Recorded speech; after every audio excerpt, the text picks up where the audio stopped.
jaga baik-baik kesehatan kamu mulai dari sekarang. Karena mungkin 1 tahun atau 2 tahun ke depan nanti manusia itu umurnya bakalan bisa lebih panjang. Mungkin bisa sampai 500 tahun usianya.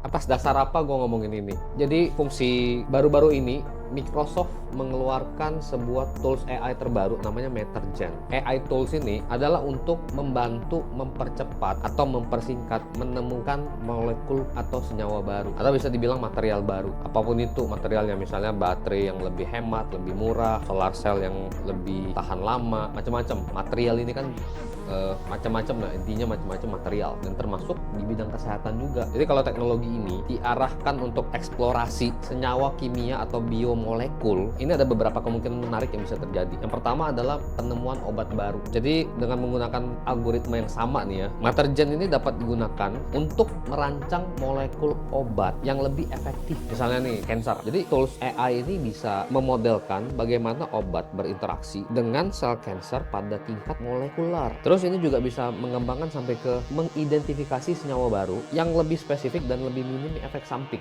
dan juga bisa menguji berbagai macam kombinasi dalam waktu yang sangat singkat untuk mempercepat uji klinis. Jadi kalau kita di Indonesia nih, contohnya BPOM, kita tuh harus ngasih barang, habis itu di sampling ke kelinci percobaan, dan itu butuh waktu mungkin lama, 6 bulan sampai 1 tahun. Makanya kadang-kadang kalau ada sebuah barang baru atau kandungan baru ya, itu butuh waktu lama karena perlu dites in vivo sama in vitro. Terus yang kedua, regenerasi sel sama anti penuaan. Ini yang tadi gue bilang kenapa manusia bisa hidup lebih panjang, lebih lama, sampai 500 tahun.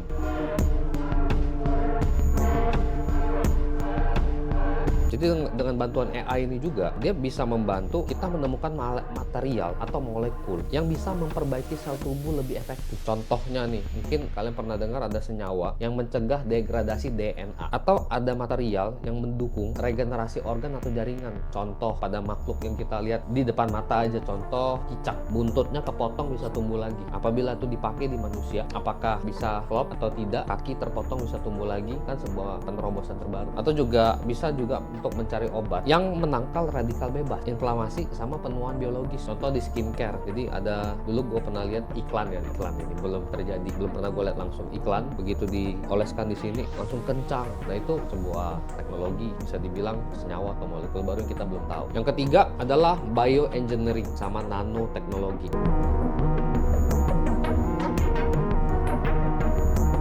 Coba lo bayangin kalau AI nanti bisa mengembangkan yang namanya nanopartikel yang fungsinya itu untuk mengirimkan obat secara langsung ke sel target. Wah, bakal lebih efektif nih. Atau biomaterial untuk prostetik atau regenerasi jaringan. Yang tadi gue bilang kalau kakinya kepotong, pakai bioengineering tadi, kakinya bisa tumbuh lagi. Tapi ini kembali lagi ya, secara teori, teknologi ini memungkinkan memberikan kita sebuah harapan atas hal-hal yang tadi gue sebutkan untuk memperpanjang usia manusia. Tetapi pasti nanti bakalan banyak nih tantangan seperti etis, regulasi pemerintahan, dan juga pasti ada namanya uji jangka panjang. Yang pasti mungkin sekarang sudah mulai dikembangkan tapi belum dikeluarkan atau dikomersilkan untuk umum. Gue yakin banget itu. Karena untuk mengkomersilkan secara umum itu butuh waktu mungkin 5 tahun sampai 10 tahun. Tapi apakah sudah ada yang pakai atau belum? Kita nggak tahu. Coba bahas di kolom komentar. Jangan lupa subscribe video channel gue, like, share ke teman-teman lu yang mungkin punya pemikiran sama kayak gue.